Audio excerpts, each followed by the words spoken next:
Muito bem. Vamos dar início, então, ao nosso encontro de estudos para o livro O Céu e o Inferno dessa noite. Hoje é dia 8 de agosto de 2019, uma quinta-feira, 20 horas e 4 minutos na cidade de Jaú, 25 graus.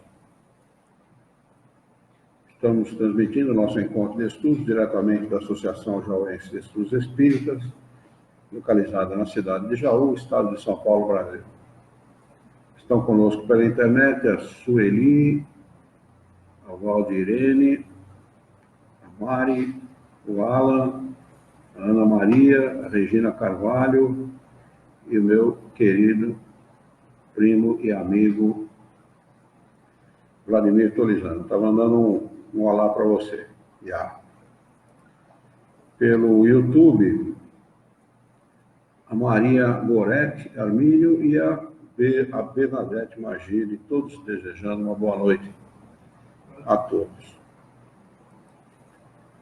Eu solicito aí para quem está pelo Facebook, que podendo fazer a gentileza, eu acabei de colocar o endereço, o nosso endereço, no YouTube. E nós pedimos que, podendo, se inscrevam no nosso canal e habilite lá o sininho das notificações. A gente, toda vez que nós colocarmos um vídeo na internet, vocês vão receber e poderão realizar os seus estudos. Se não puderem fazer ao vivo, poderão assistir os vídeos posteriormente. Desejamos também uma boa noite a todos. Sejam todos muito bem-vindos. Nós agradecemos pela presença. E nós estamos estudando do referido livro.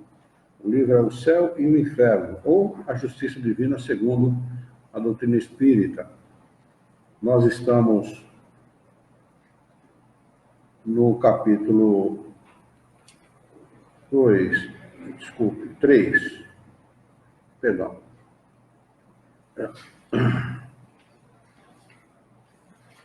Capítulo 4, O Inferno. E o subtítulo é Quadro do Inferno Pagão. Parágrafo de número 9, 10, na realidade, onde ele está relembrando as obras de Homero e de Virgílio. Homero foi um poeta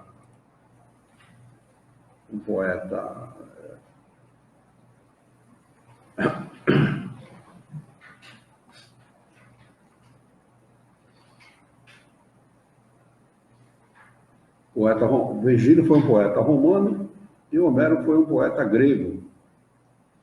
O Homero nasceu 800 anos antes de Cristo e Virgílio aproximadamente 70 anos antes de Cristo. Dois poetas da antiguidade, e a gente só conhece o Inferno Pagão exatamente por essa razão, porque esses dois poetas escreveram em forma de poesia o Inferno Pagão. Então, Kardec está relembrando, embora essas duas obras, à época de Kardec, eram muito conhecidas, ele nos está relembrando o que dizia, ou como a antiguidade via, ou presumia que fosse o inferno, não é? E nós estamos lendo uma parte, conseguimos ler uma parte, e vamos tentar terminar hoje a respeito disso. E ele diz assim: por fim, Telêmaco viu os reis condenados por terem abusado do poder. De um lado, uma fúria vingadora lhes mostrava um espelho em que viam a monstruosidade dos seus próprios vícios. Viam e não podiam deixar de ver sua grosseira vaidade e sua avidez dos mais ridículos louvores. Sua dureza para com os homens, que tinham o dever de fazer felizes. Sua insensibilidade para a virtude. Seu temor de ouvir a verdade. Sua inclinação para as criaturas pusilânimes. Pusilânimes significa fracas, né? E bajuladoras. Sua irresponsabilidade. Na realidade, Kardec, aqui, esse poema está retratando a chegada no presumível inferno pagão de um rei, Telêmaco, né? E está relatando aqui como Telêmaco teria visto esse inferno. Na realidade, a descrição do inferno pagão tem muito a ver com aquilo que descrevem os espíritos a respeito dos espíritos que ficam sofrendo depois que desencarnam. Tem muito a ver, lembra bastante, né? A forma de sofrimento desses espíritos. Então é muito interessante, né? Como o homem da antiguidade via o que eles presumiam ser um inferno. Na realidade, o inferno não existe como lugar localizado, circunscrito, né? Mas tinha muito a ver com a realidade descrita pelos espíritos superiores. O paganismo ele tem um fundador? Como é que é? O paganismo ele tem um fundador? Não conheço, não que eu conheça, eu não conheço. Na realidade, era o culto de muitos deuses, né?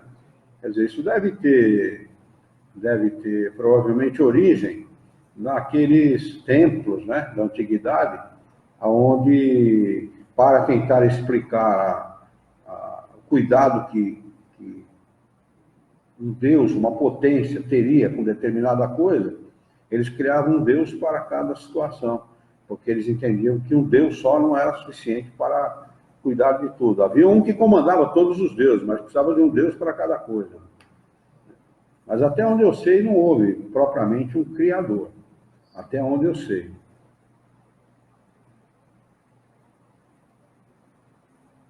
Sua desconfiança excessiva, seu fausto e demasiada magnificência, baseadas nas ruínas dos povos, sua ambição que os levava a conquistar o mínimo de vanglória com o sangue dos cidadãos.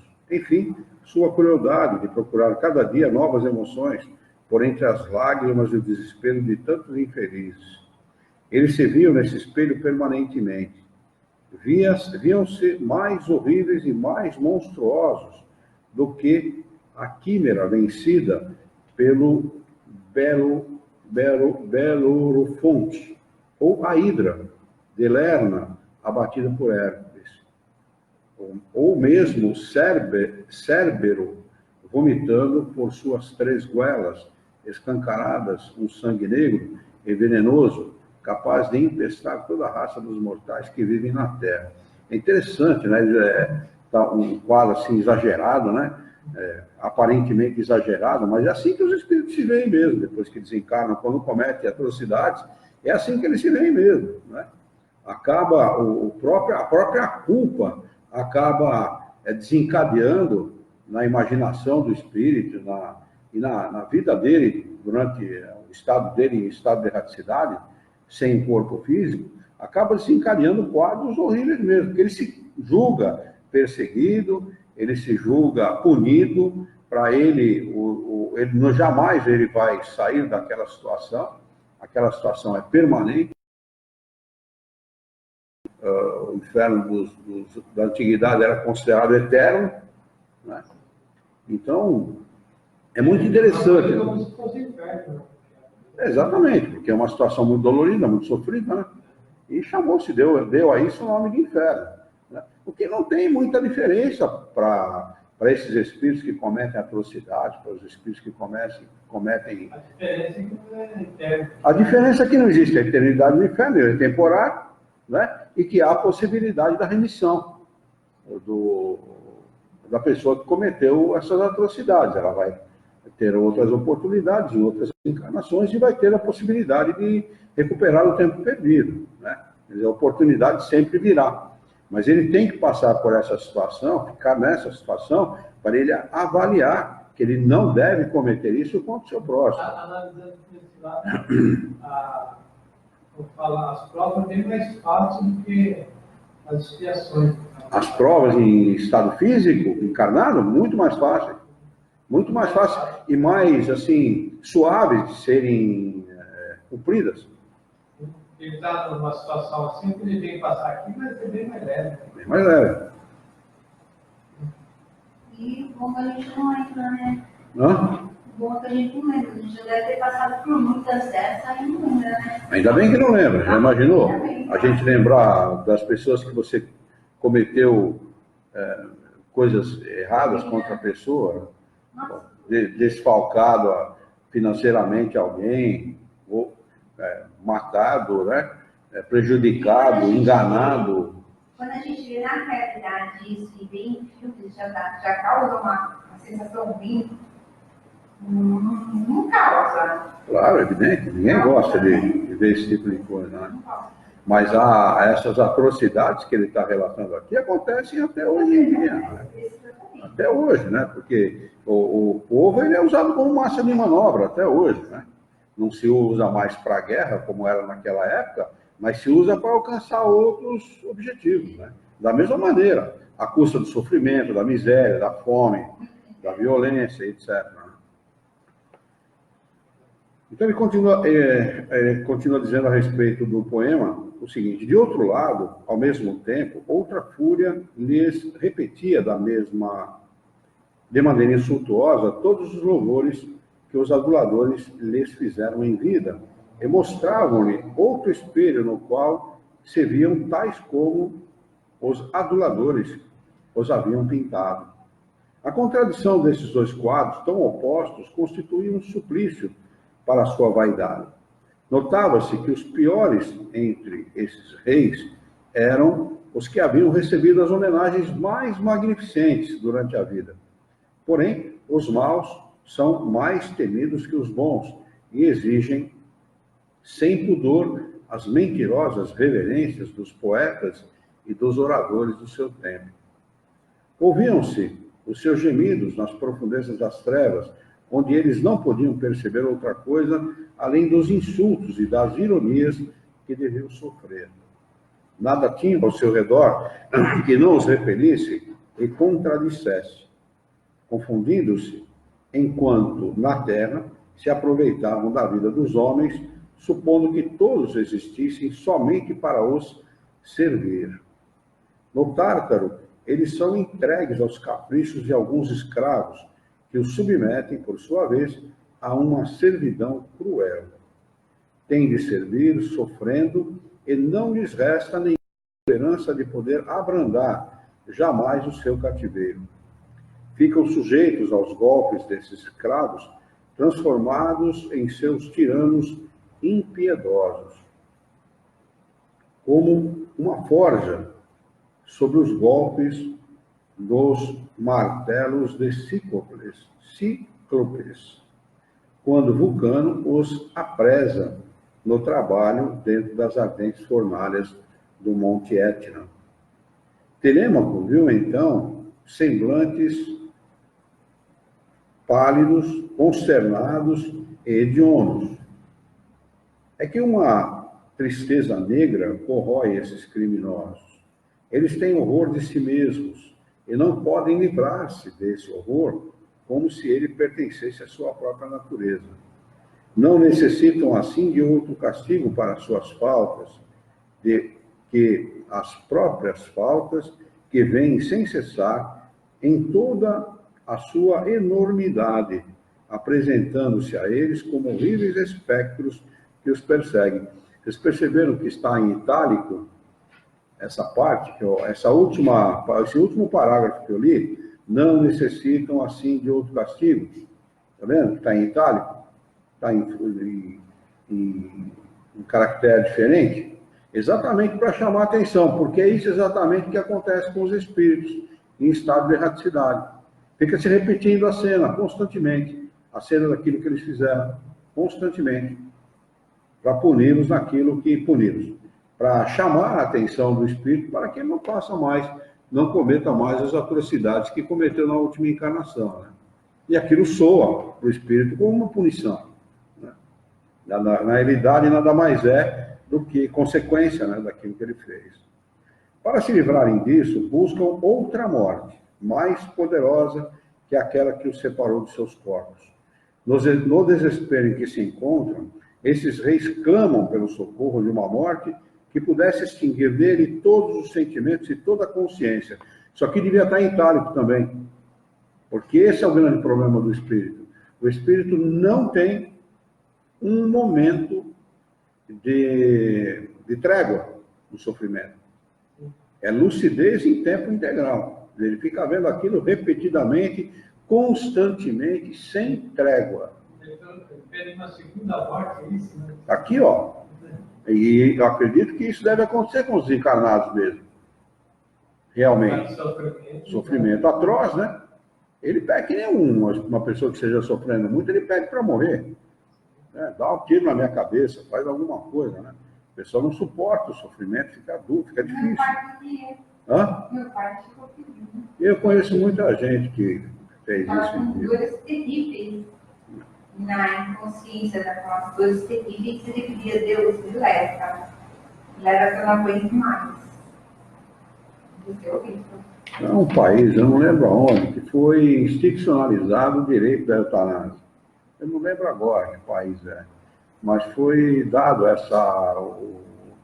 o judiciário daquele país possibilitou aos cidadãos daquele país que, em caso de uma doença incurável, a pessoa pode optar pela Mas eu eutanásia. acredito que foi o que aconteceu com meu pai ali no Amaral. É? Ali no Amaral, eu acredito que foi o que aconteceu com meu pai. Eles deram dia, até o dia que ele ia desencarnar. Tipo, ele foi internado na terça. E o pessoal, ele não vai aguentar até na segunda-feira. Não, mas isso não é eutanásia, isso é previsão da falência dos órgãos. É morfina, né? A quantidade. Não, a morfina é para tirar a dor. A quantidade não é a quantidade. Assim, mas tudo bem, de boa, então a gente tem mais. Mas isso é um ato piedoso, né? Dar morfina para a pessoa sentir o mínimo de dor possível. Né?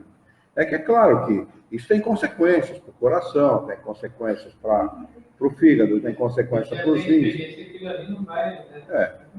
Morfina em doses cavalares para tirar a dor. É claro que a consequência certamente será a falência dos órgãos. Hã? Holanda, né? Eu não lembrava onde, mas tem um país que é permitido, sim. Inclusive, muitos transmitem ao vivo.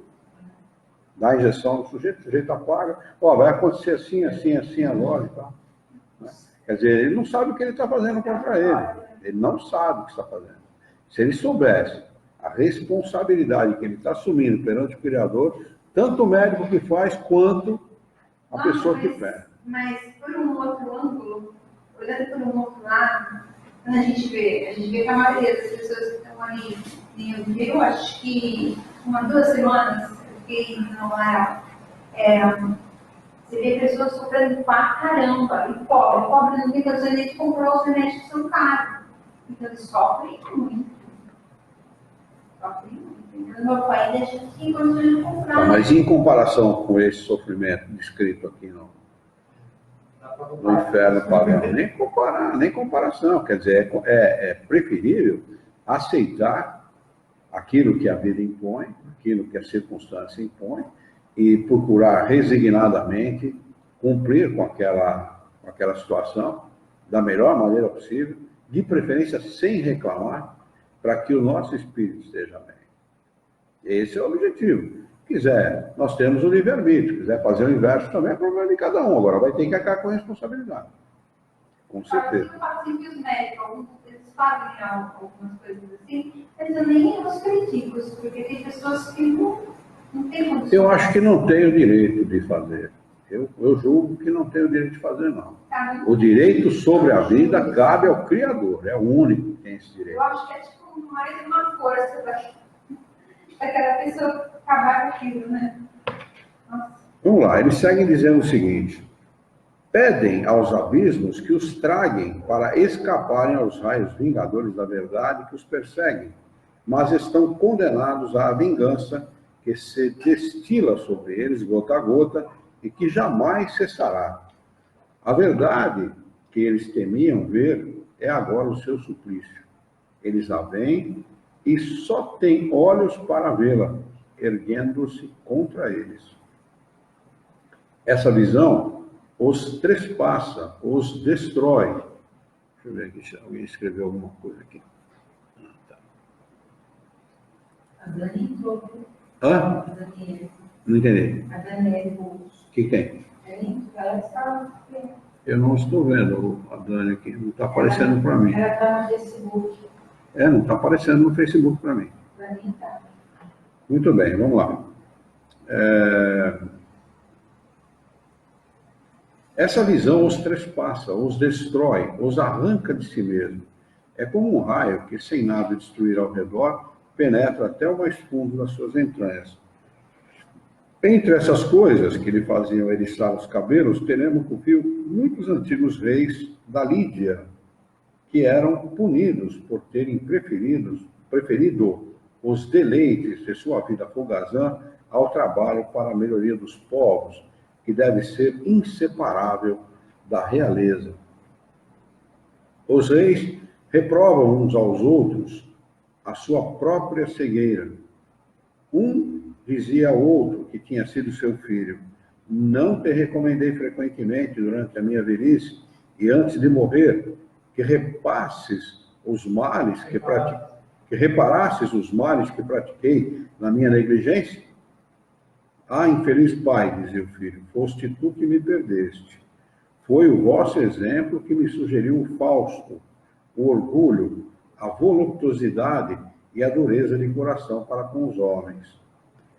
Vendo-te reinar com tanta displicência e cercado de covardes aduladores, habituei-me ao gosto da lisonja e dos prazeres. Acreditei que o resto dos homens eram, para os reis, o que são os cavalos para os outros animais de carga, para a humanidade em geral, ou seja, esses animais aos quais não se dá importância, querendo apenas que prestem serviços e proporcionem comodidades. Acreditei nisso, e foste tu que me fizeste acreditar. Hoje estou sofrendo todos estes males por te haver imitado. E a essas recriminações juntavam as mais horríveis maldições e pareciam prestes a se entredevorarem de raiva. Ao redor dos reis, volteavam ainda como morcegos noturnos as mais cruéis suspeitas, os falsos receios, as desconfianças que são vinganças dos povos contra a maldade de seus reis. Sua insaciável fome de riqueza, a falsidade da sua glória sempre baseada na tirania e a covarde displicência que aumenta os males do povo sem lhes proporcionar jamais a compensação das necessidades satisfeitas. Viam-se muitos desses reis severamente punidos. A Maria Clara Zanello acabou de entrar. Bem-vinda, Maria Clara. Viam-se muitos desses reis punidos, não pelos males que haviam praticado, mas por terem negligenciado o bem que deviam fazer. Quer dizer, como pregam os espíritos superiores. Não basta não fazer o mal. Né? Só o fato de você deixar de praticar o bem já é um mal.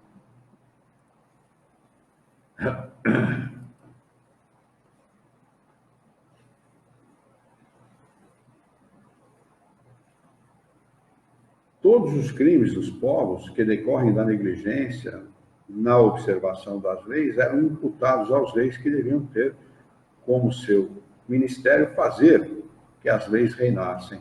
Todas as desordens provenientes dos excessos de Fausto, do luxo e de todos os demais abusos que lançam os homens na violência e na tentação de desprezar as leis para se enriquecerem, eram também imputadas aos reis. Eram tratados, sobretudo com o rigor,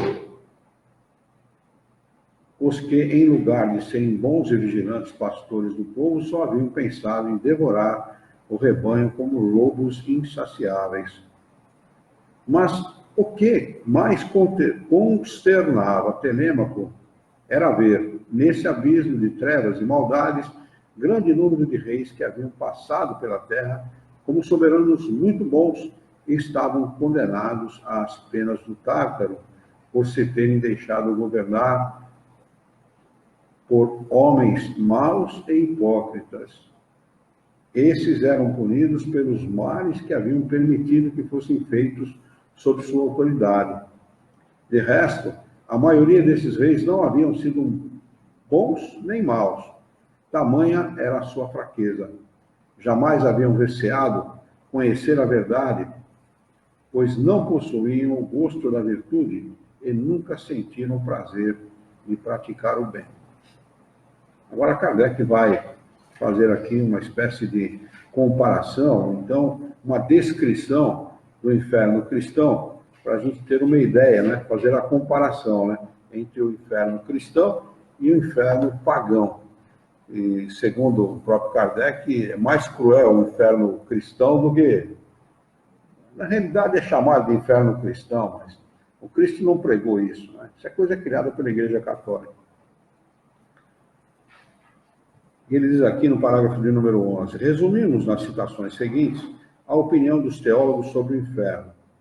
Essas descrições, tendo sido tiradas dos próprios autores sacros e da vida dos santos, pode ser considerada tanto melhor como a expressão da fé ortodoxa nesse assunto, quanto é a todo instante reproduzido, com algumas pequenas variantes nos sermões e nas instruções pastorais. Só para registrar, padre não faz sermão, padre faz homilia. Quem faz sermão é protestante. É só para ficar registrado. Parágrafo de número 12, agora a descrição. Os demônios são espíritos puros, pois os condenados presentemente no inferno podem também ser considerados como espíritos puros, desde que somente a sua alma desceu até lá e os seus restos mortais, devolvidos à terra, se transformam incessantemente em relva, plantas, frutos, minerais ou líquidos, passando incessantemente pelas metamorfoses da matéria. Mas os condenados, como os santos, devem ressuscitar no último dia e retomar, para não mais os perder, corpos carnais, os mesmos corpos com que foram conhecidos quando vivos. Que balbúrdia, não? Dorme com um barulho desse, hein? O que distinguirá uns dos outros é que os eleitos ressuscitarão em corpos purificados e radiosos, enquanto os condenados em corpos imundos e deformados pelo pecado. Assim, não haverá mais no inferno somente espíritos puros, mas homens semelhantes a nós. O inferno é, portanto, uma região física, geográfica, material, ou seja, um lugar localizado e circunscrito. Quer dizer, em total oposição àquilo que ensinou Jesus e que ensinam os espíritos superiores. Não existe absolutamente nada disso, embora não seja menor o sofrimento do espírito que cometa atrocidades, né? Que cometa todo tipo de torpeza.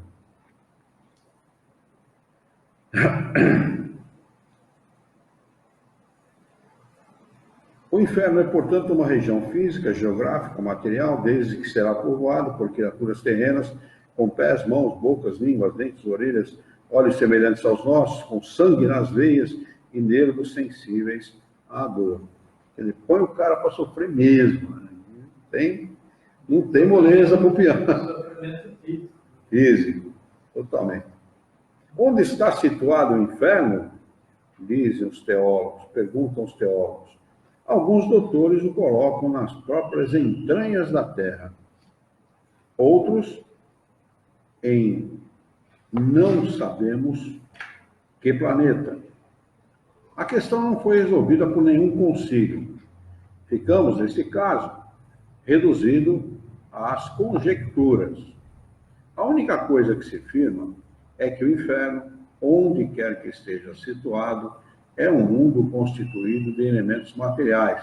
Mas um mundo sem sol, sem lua, sem estrela, mais triste, mais inóspito, mais desprovido de todo o princípio e de toda a aparência de bem, como não acontece mesmo nas regiões mais inabitáveis desse mundo em que pecamos. Os teólogos mais sérios não se atrevem a figurar, como faziam os egípcios, os indianos e os gregos, todos os horrores dessa região. Limitam-se a nos indicar, como uma amostra, o pouco que as Escrituras revelam, dois pontos, o lago de fogo e enxofre do Apocalipse e os vermes de Isaías. Esses vermes que devoram eternamente os cadáveres do Tofel e os demônios atormentando os homens que conseguiram levar à perdição e os homens chorando e rangendo os dentes, segundo as expressões dos evangelistas. Santo Agostinho não concorda que essas penas físicas sejam simples imagens de penas morais. Ele vê um lago realmente de enxofre, vermes e serpentes verdadeiros, apegando-se a todas as partes dos corpos dos condenados e juntando as suas mordidas às queimaduras do fogo. Ele pretende, segundo o versículo de São Marcos, que todo esse fogo estranho, embora material como o nosso, agindo sobre corpos materiais, o conservará como o sal conserva a carne de animais sacrificados. Mas os condenados sentirão esse fogo que queima sem destruir e que penetrará sobre a sua pele. Deve ser um altíssimo negócio vender petróleo no inferno, né? E o que eles devem precisar de petróleo lá é uma brincadeira. Eles ficarão encharcados e saturados em todos os seus membros, na medula dos ossos e na pupila dos olhos, bem como nas fibras mais ocultas e mais sensíveis do ser. A cratera de um vulcão, se nela pudessem atirar-se, seria para eles um lugar de refrigério e descanso. É por isso que ninguém pode, né, em pleno século XXI, Aparecida Maria está conosco, seja bem-vinda, Aparecida. É por isso que ninguém leva a sério esse treco, né? Em pleno século XXI. Não tem como levar a sério. Não tem a menor lógica, não tem o menor sentido, não é racional. Né? Você atribuir isso a um Deus misericordioso e bom, isso é absurdo.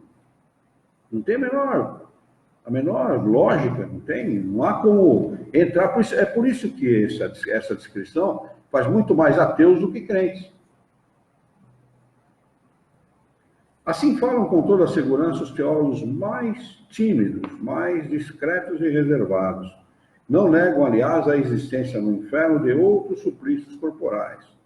Dizem apenas que não possuem conhecimento suficiente para deles falar de maneira positiva, pelo menos como podem fazer sobre o horrível suplício do fogo dos vermes.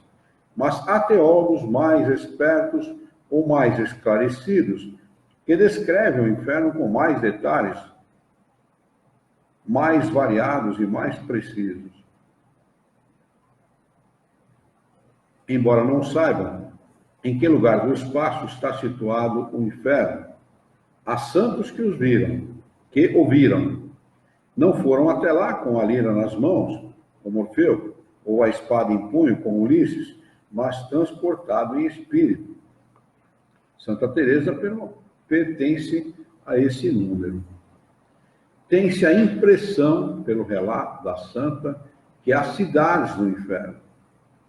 Ela viu ali, pelo menos, uma espécie de rua comprida e estreita, como tantas que existem nas velhas cidades. Entrou na rua, andando com horror sobre um terreno pantanoso e fétido, cheio de répteis monstruosos. Nunca teve a sua marcha assustada, mas teve, a sua marcha assustada por um muro que fechava a saída. Nesse muro havia um nicho ao qual Teresa se recolheu. Sem saber como isso aconteceu, era, diz ela, o lugar que lhe estava destinado se abusasse durante a vida das graças que Deus lhe concedia em sua cela de Ávila. Logo que foi introduzida com espantosa facilidade nesse nicho de pedra, viu que não podia sentar-se, nem deitar-se, e nem mesmo se manter em pé. Menos ainda poderia sair dali. Esse horrível mundo começou a fechar-se sobre ela, envolvendo-a, prendendo-a, como se as faces do nicho fossem animadas. Parecia-lhe que a asfixiavam, estrangulavam e, ao mesmo tempo,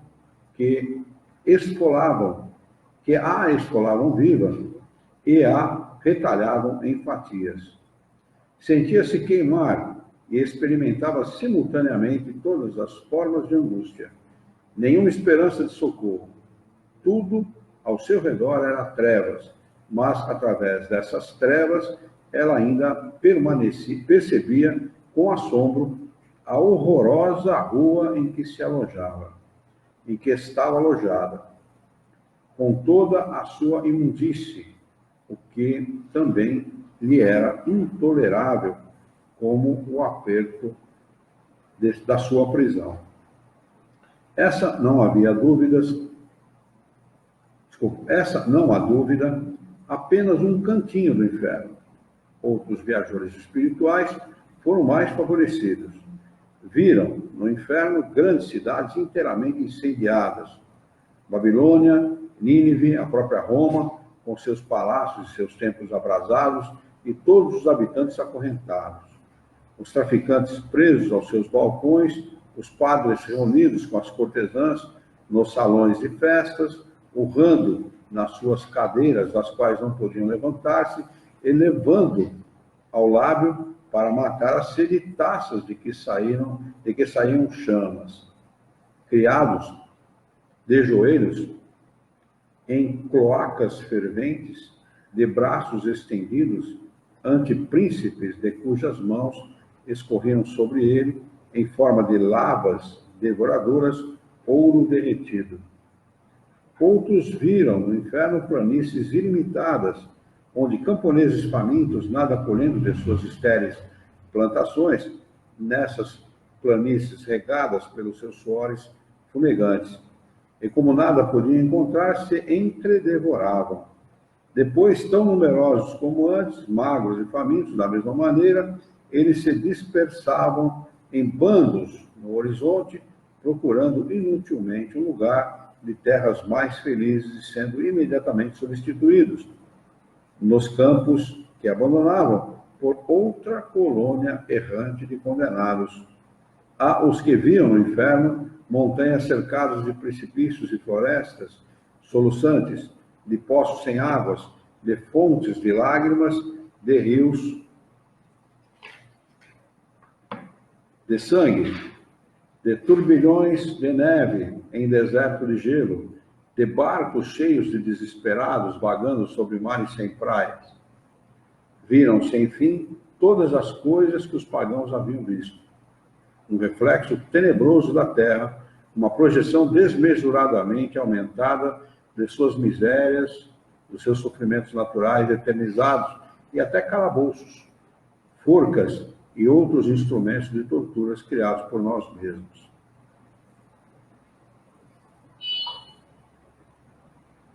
Existem lá, com efeito, demônios que, para atormentarem os homens nos seus corpos, também se revestem de corpos. Esses corpos têm asas de morcego, chifres, pele coberta de escamas, patas com garras e dentes aguçados.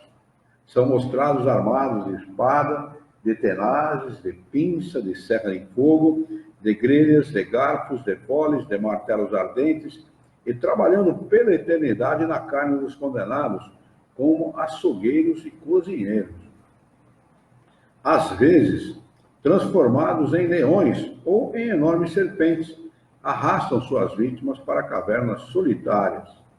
Alguns se transformam em corvos, para arrancar os olhos a certos culpados, e outros em dragões voadores, para os carregar no seu dorso, aterrorizados e sangrentos, através de tenebrosos espaços, e os lançar num lago de enxofre. O que os caras têm contra enxofre? Não. Impressionante.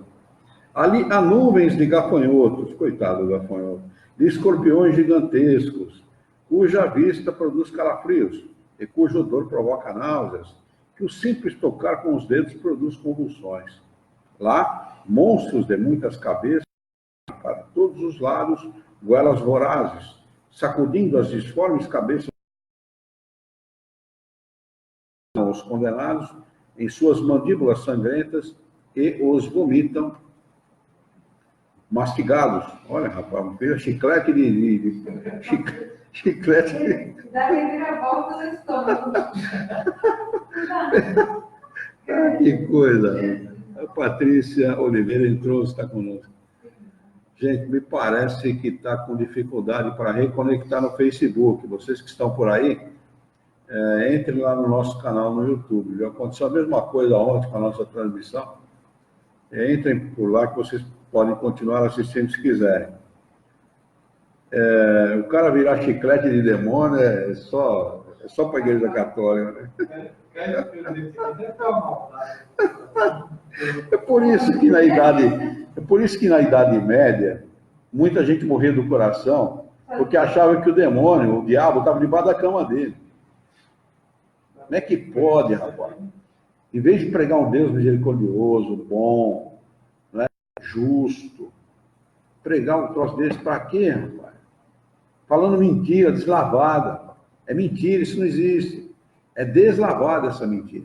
Engraçado que o pessoal está acreditando no inferno. Simone Oliveira. Oi, Simone, boa noite para você também. Como é que é? Se acreditar, Mas é claro que não acredito, sem dúvida que não acredito.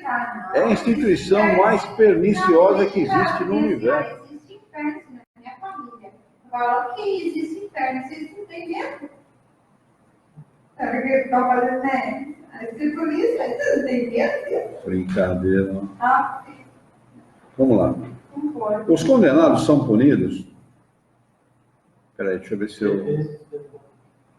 Ah, tá. Esses demônios em forma humana, que lembram tão claramente os deuses do Amenti e do Tártaro, os ídolos adorados pelos fenícios e pelos moabitas e outros novos pagãos ao redor da Judéia, esses demônios não agem ao acaso.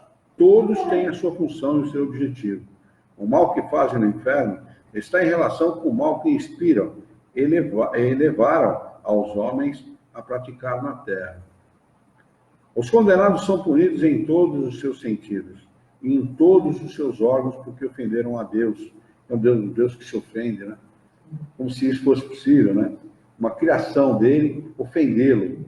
Né? Será que não sabe que a gente colocou no mesmo nível, né? Colocou no mesmo nível, um Deus que se ofende, é brincadeira. Que imaginação, né, Bernardo? Que imaginação, e todos acreditam. Pior que é. É porque o religioso ele é ensinado a acreditar e não a pensar. Esse é o problema, viu, Bernardo? Mas muda, isso muda, viu? Os condenados são punidos em todos os seus sentidos e todos os seus órgãos que ofenderam a Deus através desses sentidos e desses órgãos. São punidos da seguinte maneira: os gulosos pelo demônio da gulodice, agora inventa um demônio para cada coisa. Os preguiçosos pelos demônios da preguiça. Os sensuais pelo demônio da sensualidade. E assim por diante. De quem joga a bola? Demônio do quê? Demônio da bola? Demônio da CBF? A Deli Vieira entrou. Bem-vinda, Deli. E quem... Deixa eu falar, eu ia falar uma besteira aqui. Bom, vamos lá. Sentirão frio ao se queimar. Isso é piada. Sentirão frio ao se queimarem, calor ao se enregelarem. Desejarão ao mesmo tempo repouso e movimento, e sempre famintos, sempre sedentos, mais fatigados que os escravos, no fim da jornada, mais doentes do que os agonizantes, mais maltratados e cobertos de chagas do que os mártires, e tudo isso sem que nunca se acabe. Nenhum demônio se recusa, nem se recusará jamais a executar a sua espantosa tarefa. São todos, nesse sentido, bem disciplinados e fiéis no cumprimento das ordens de vingança que recebem. Quer dizer, esses caras só fazem o mal para os outros e não ficam no inferno também. Não fica sofrendo. Eles fazem os outros sofrer, mas não sofrem. Que história é essa? Que privilégio é esse? Hã? Parece o pessoal do STF, rapaz. Vamos lá. Sem isso, no que se tornaria o inferno? os pacientes ficariam em descanso se os carrascos andassem a discutir ou a se enfadarem. Mas nada de repouso para os primeiros, nem de discussões para os segundos, por piores que sejam, por maior que seja o seu número. Os demônios se estendem de um extremo a outro do abismo, e jamais se viu sobre a terra uma organização de súditos mais dóceis aos seus príncipes, de exércitos mais obedientes aos seus comandantes, de ordens monásticas mais humildemente submissas aos seus superiores. Agora, os caras até são humildes, né, Paulo? Quer dizer, humildemente perversos, né? Aqui tem um rodapé, a nota de Kardec diz assim: esses mesmos demônios rebeldes a Deus no tocante ao bem são de exemplar docilidade. Ele pensou a mesma coisa que eu. Ou eu pensei a mesma coisa que ele, né? São de exemplar docilidade para a prática do mal. Nenhum deles se recusa ou se mostra de má vontade, através de toda a eternidade. Que estranha metamorfose, transformação operou-se neles, que haviam sido criados puros e perfeitos, como os anjos. É realmente estranho vê-los dar exemplo de perfeito entendimento, de plena harmonia, de inalterável concórdia, quando os homens não sabem viver em paz e se estraçalham na terra. Vendo o requinte dos castigos reservados aos condenados e comparando a sua situação com a dos demônios, pergunta-se quais são os mais dignos de lástima, os algozes ou as vítimas. Eu preferia ser demônio nesse caso. É muito preferível ser demônio, porque os demônios até que têm uma vida bastante razoável, né? Ele fica fustigando a vida dos outros, né? Espetando lá os outros, vai lá, dá uma espetadinha aqui, anda mais um pouquinho, dá outra espetadinha ali, e vamos que vamos. Que absurdo, não? Isso é fazer uma ideia absurda de Deus, né? Uma ideia absurda. Vamos lá. Quase nada... Nessa situação, Deus não está nem aqui, tá? Como é? Deus está do outro lado. Deus não está uma situação. Não está nem vendo isso aqui. Eu não entendi a sua colocação. Eu falo assim, tudo esse negócio do inferno, mas Deus não está presente. É claro. Ele não pode estar presente, porque ele dividiu em dois, né? Até o demônio, o campeão mesmo, o capitão de todos eles, lá como é que ele chama? O Lúcifer, né? Ele tem o mesmo poder de Deus. Ele se comparou a Deus. O poder dele é semelhante, porque ele tem o poder de levar almas, de arrebanhar almas para levar para o inferno. E ele é mais sabido e mais notoriamente esperto do que Deus. Porque ele consegue arrebanhar um número maior do que Deus. Bom, sabe convencer mais. É um absurdo. Gente, em vez de contar a verdade para as pessoas, rapaz, em vez de contar a verdade, se amedronta, porque você amedrontando, o bolso da pessoa fica aberto, né? O cara com medo, ele dá dinheiro, né? Eu vou dar, porque vai que é verdade. Mas tem isso aí, a pessoa vai que... Vai que é verdade. Eu dou lá uma fazenda, uma casa, lá os 100 reais, o que der para mim dar, mas eu vou conseguir o perdão de alguma maneira, não quero para esse lugar de nenhum, vai que tem.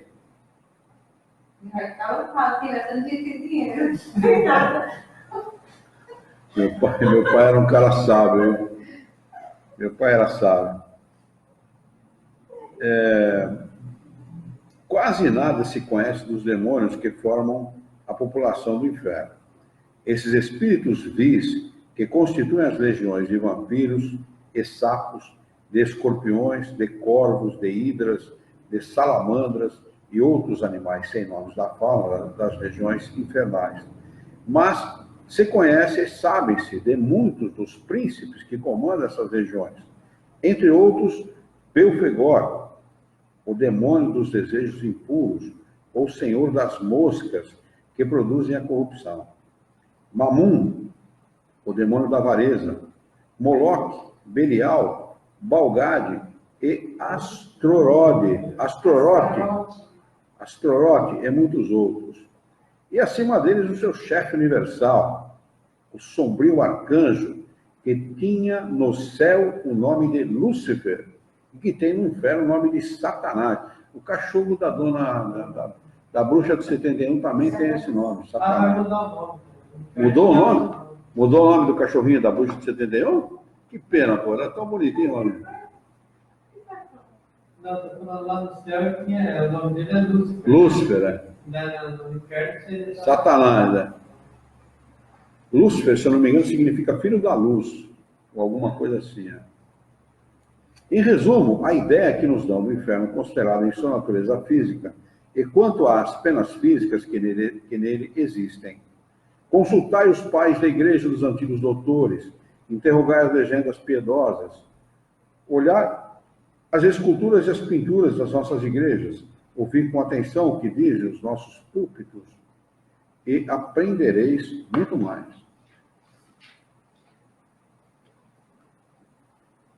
Olha, nós falta 5 minutos para nós encerrarmos, e eu acho que não acho que dá sim. Vamos lá. Parágrafo de número 13. O autor acrescenta a essas descrições as reflexões seguintes, cujo alcance todos compreenderão. A ressurreição dos corpos é um milagre. Continua descrevendo lá. O teólogo, né? Mas Deus faz ainda outro milagre ao dar a esses corpos mortais, já usados nas passageiras provas da vida, e já uma vez aniquilados, a virtude de subsistir, sem se dissolverem, numa fornalha em que até os metais se evaporariam. Que se diga que a alma é o seu próprio carrasco, que Deus não castiga, mas apenas a abandona no estado de infelicidade que ela mesma escolheu. Isso, a rigor, se pode compreender, embora o eterno abandono de um ser extraviado e sofredor pareça um pouco de acordo com a bondade do Criador. Pouco de acordo, não. Deus deixa de existir se fosse assim. Onde está a piedade?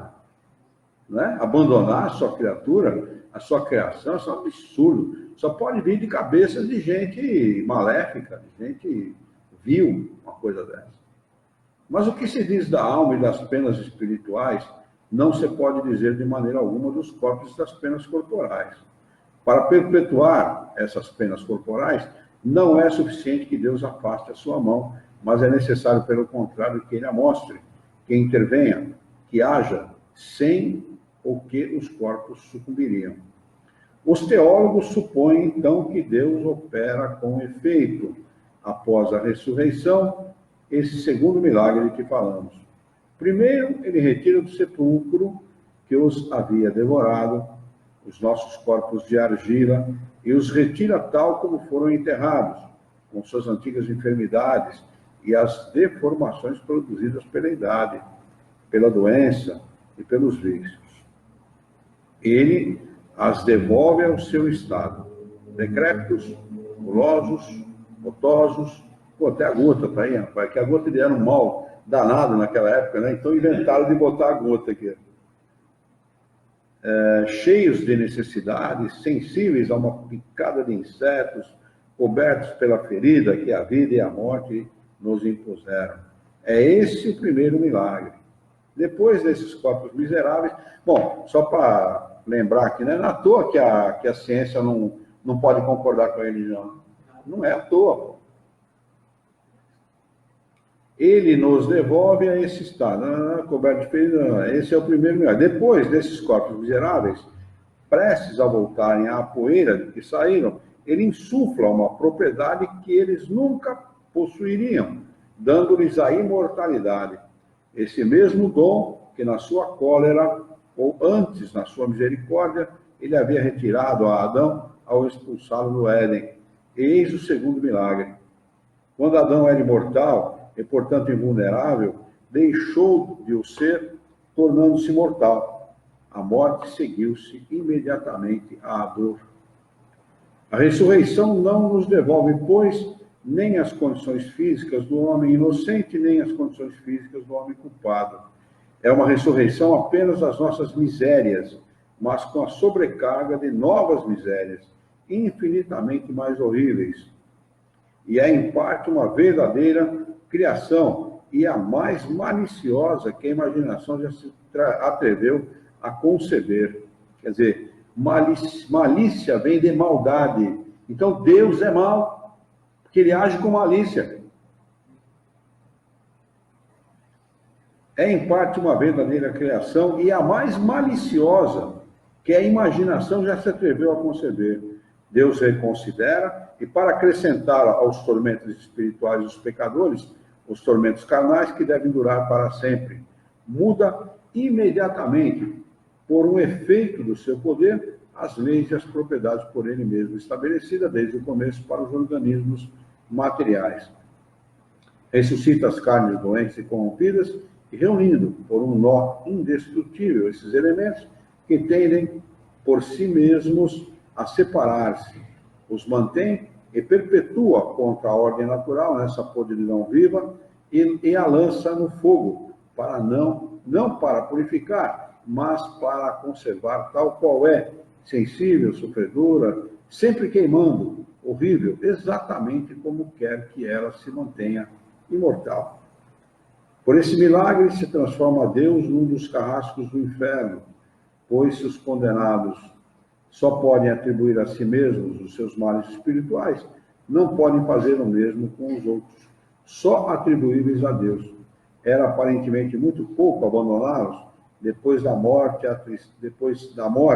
à tristeza, ao arrependimento e a todas as angústias de uma alma que sente haver perdido o bem supremo. Deus, segundo os teólogos, iria buscá-las nessa noite no fundo desses abismos, trazendo-as por um momento à luz, não para as consolar, mas para as revestir de um corpo horrendo, queimante, imperecível, mais empestado que a túnica de Janira, e só então as abandona para sempre.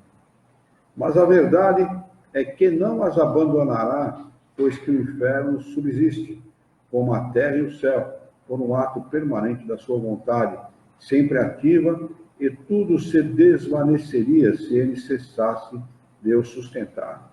Ele manterá, portanto, sem cessar, a sua mão sobre os condenados, para impedir que o fogo extinga os seus corpos, o fogo se extinga e seus corpos se dissolvam, querendo que esses infelizes imortais contribuam com o seu perene suplício para a edificação dos eleitos. Vamos acabar o que resta? Vamos? Então vamos lá. Parágrafo de número 14. Dissemos com razão que o inferno cristão havia superado... Agora é Kardec falando. Dissemos com razão que o inferno cristão havia superado os do pagão. Olha, para mim deu de 10-0, pelo menos. Pela goleada. No Tártaro, com efeito, viam seus culpados serem torturados pelo remorso, sempre em face dos seus crimes e de suas vítimas, acabrunhados, envergonhados por aqueles mesmos que eles haviam prejudicado em vida. Viam seus culpados fugindo à luz e procurando em vão escapar aos olhos que os perseguiam. O orgulho era ali abatido e humilhado. Todos carregavam os estigmas do seu passado. Todos eram punidos pelas suas próprias faltas, a tal ponto que, para alguns, era bastante entregá-los a si mesmo, sendo inútil acrescentar-lhes outros castigos. Além disso, eles eram sombras, quer dizer, as almas com seus próprios fluidos, imagem de uma existência, da sua existência terrena. Não serviam os homens retomarem seus corpos carnais para sofrerem materialmente, nem o fogo penetrar-lhes sob a pele e os saturar até a medula do osso, nem o requinte e o refinamento dos suplícios que constituem a base do inferno cristão. Havia juízes inflexíveis, mas justos, que proporcionavam a pena na medida da falta, enquanto no império de Satanás todos se confundem nas mesmas torturas, e tudo se funda na materialidade, de maneira que a própria equidade não existe. Hoje, sem dúvida, na própria igreja, muitos homens de bom senso que não mais admitem essas coisas ao pé da letra e as consideram como simples alegorias, das quais é necessário apreender o sentido. Mas essa opinião é apenas individual e não constitui lei. Quer dizer, lei é da igreja, é aquilo que está escrito aqui. A crença no inferno material, com todas as suas consequências, ainda permanece como artigo de fé.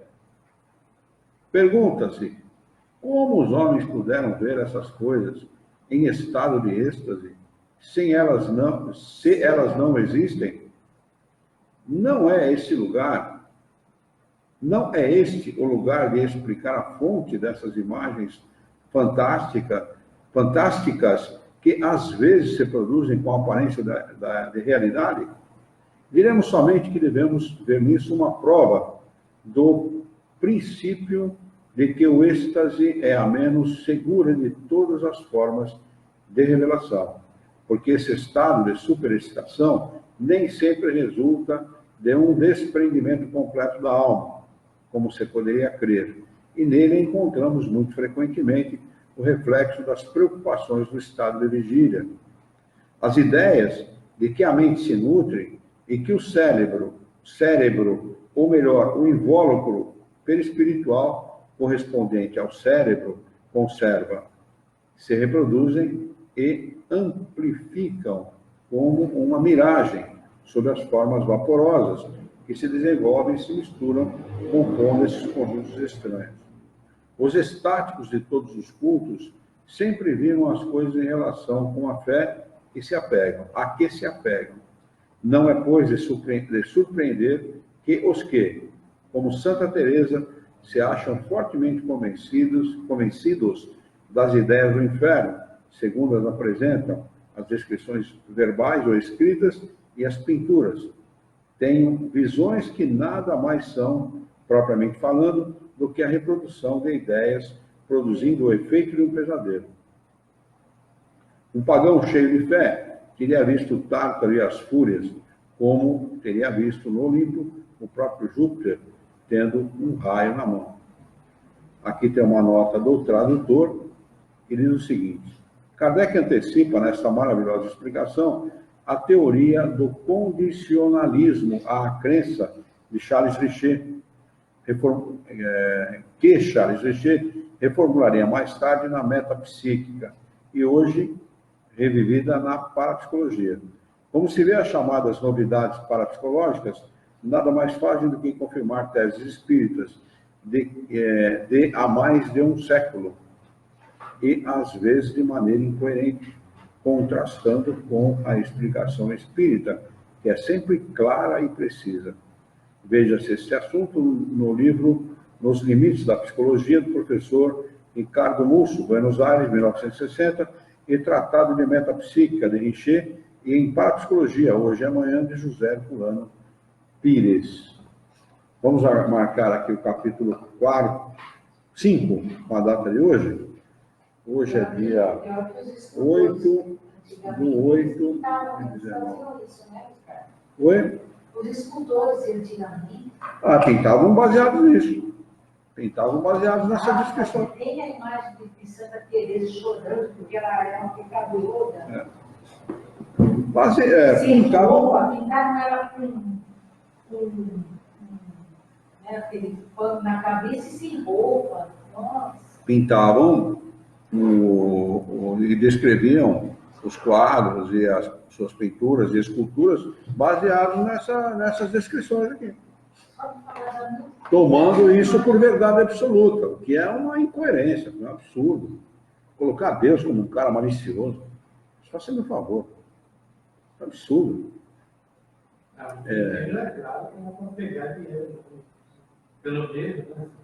E todas as outras igrejas neopentecostais embarcaram nessa onda. Outra coisa é rentável, rende, e ainda vamos passar pelo purgatório. É verdade, Bernardo? Ainda tem mais um pouquinho ainda. Muito bem. Alguma pergunta, alguma dúvida? Podemos encerrar, então? Vamos elevar o nosso pensamento.